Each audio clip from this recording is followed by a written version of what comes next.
Seperti yang kita tahu, puasa adalah menahan rasa haus dan lapar dari terbitnya fajar hingga terbenamnya matahari. Puasa termasuk dari salah satu rukun Islam seperti yang tertera dalam hadis Arba'in ketiga yang diriwayatkan oleh Imam Bukhari yang berbunyi, Bunia Islamu ala khomsin, syahadati an la ilaha illallah wa ashhadu anna Muhammadur Rasulullah wa iqamis sholati wa atiz zakati wal haji wa shaumi Ramadan, yang artinya Islam dibangun atas 5 perkara: bersaksi bahwa tiada Tuhan selain Allah dan Muhammad adalah utusan Allah, mendirikan sholat, menunaikan zakat, haji, dan puasa Ramadan. Hadis riwayat Bukhari. Tapi, apakah kalian tahu sejarah awalnya puasa? Menarik. Ayo kita bahas. Disclaimer, semua sumber yang aku dapat dari artikel, jurnal, pendapat para ahli, dan buku. Jadi, jika menurut kalian ada kesalahan dalam pembahasan atau kurang dalam pembahasan, saya mohon maaf yang sebesar-besarnya. Asal mula puasa. Nabi Adam alaihissalam sebagai manusia pertama telah mengenal ibadah puasa. Menurut Ibnu Katsir, Nabi Adam berpuasa selama 3 hari setiap bulannya. Hal ini dilakukan sebagai bentuk pertobatan kepada Allah Subhanahu wa Ta'ala karena telah melanggar aturan-aturan Allah sebelumnya. Dalam tafsir Ats-Tsalabi disebutkan bahwa ketika Nabi Adam diturunkan ke bumi, tubuh Nabi Adam menghitam karena terbakar matahari. Kemudian malaikat Jibril datang dan bertanya, "Wahai Adam, apakah kau mau kulitmu kembali menjadi putih?" Dan Nabi Adam menjawab, "Tentu saja." Lalu malaikat Jibril memberitahu Nabi Adam untuk berpuasa selama 3 hari dari tanggal 13, 14, dan 15 setiap bulannya. Setelah melakukan puasa pada hari pertama, tubuh Nabi Adam sepertiganya kembali memutih. Dan setelah melakukan puasa pada hari kedua, tubuh Nabi Adam seperduanya kembali memutih. Dan setelah hari ketiga melakukan puasa, tubuh Nabi Adam kembali menjadi putih sepenuhnya. Dan inilah yang kemudian disebut dengan puasa Ayyamul Bid, atau yang artinya Ayyamul yang berasal kata dari Yaumun yang artinya hari, dan Bid yang berasal dari kata Abyad yang artinya putih. Jadi bisa diartikan, Ayyamul Bid yaitu kembali putih atau kembali menjadi suci. Riwayat lain mengatakan bahwa Nabi Adam melakukan puasa pada tanggal 10 Muharram.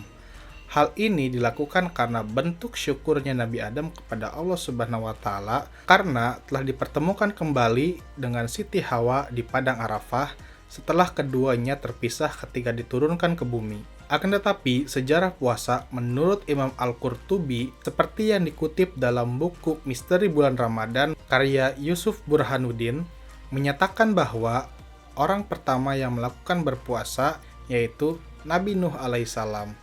Nabi Nuh melakukan puasa setelah turun dari bahteranya setelah kejadian banjir yang sangat besar yang menghantam negerinya. Menurut beberapa riwayat, Nabi Nuh dan pengikutnya yang selamat dari insiden banjir besar melakukan puasa pada tanggal 10 Muharram yang kemudian disebut dengan puasa Asyura. Seiring perkembangan Islam, puasa Asyura tetap dianjurkan sebagai salah satu puasa sunnah, akan tetapi umat Islam diwajibkan untuk melakukan puasa pada bulan Ramadan. Selain Nabi Nuh dan Nabi Adam, ternyata ada beberapa nabi yang melakukan ibadah puasa. Nabi Ibrahim alaihissalam melaksanakan puasa dalam hidup. Salah satu momen penting yang tercatat adalah ketika Nabi Ibrahim sedang berpuasa dan dia dihukum akan dibakar oleh Raja Namrud. Setelah Raja Namrud memerintahkan orang-orang untuk membakar Nabi Ibrahim, beliau tetap tenang dan menjalankan ibadah puasa sebagai bentuk ketaatan kepada Allah Subhanahu wa Ta'ala. Puasa yang dilakukan oleh Nabi Ibrahim alaihissalam adalah bentuk ketaatan dan keyakinan pertolongan Allah Subhanahu wa Ta'ala. Selanjutnya ada Nabi Musa. Nabi Musa alaihissalam diketahui melakukan ibadah puasa selama 40 hari ketika bermunajat kepada Allah Subhanahu wa Ta'ala di Gunung Tursina untuk menerima wahyu. Selama masa itu, Nabi Musa tidak makan dan tidak minum dan tetap bermunajat kepada Allah dalam keadaan yang suci. Selain itu, Nabi Musa juga melaksanakan puasa pada tanggal 10 Muharram sebagai bentuk syukur kepada Allah Subhanahu wa taala karena telah diselamatkan dari kejaran Fir'aun dan bala tentaranya. Hal ini dibuktikan dengan hadis riwayat Ibnu Abbas radhiyallahu anhu yang menceritakan bahwa ketika Rasulullah Shallallahu alaihi wasallam tiba di Madinah, beliau melihat orang-orang Yahudi yang berpuasa pada hari Asyura. Ketika Rasulullah Shallallahu alaihi wasallam bertanya, mereka menjawab, "Ini adalah hari yang agung di mana Allah menyelamatkan Musa dan menenggelamkan bala tentara Fir'aun." Maka kaum Yahudi berpuasa sebagai wujud syukur. Rasulullah Shallallahu alaihi wasallam kemudian bersabda, "Aku tentu lebih utama terhadap Musa dan lebih berhak menjalankan puasa itu dibandingkan kalian."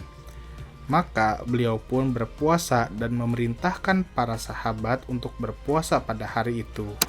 Dan selanjutnya ada Nabi Daud. Nabi Daud alaihissalam memiliki metode puasa yang khas dan istimewa, yang kemudian dikenal dengan puasa Daud. Beliau berpuasa sehari dan berbuka sehari sepanjang hidupnya. Metode puasa ini dianggap sebagai puasa yang paling utama menurut sabda Rasulullah Shallallahu alaihi wasallam.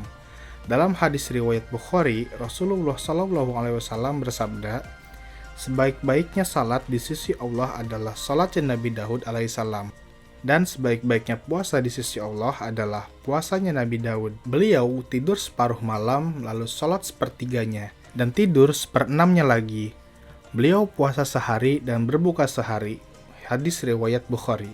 Dalam hadis lain, beliau menyatakan bahwa puasalah sehari dan berbukalah sehari.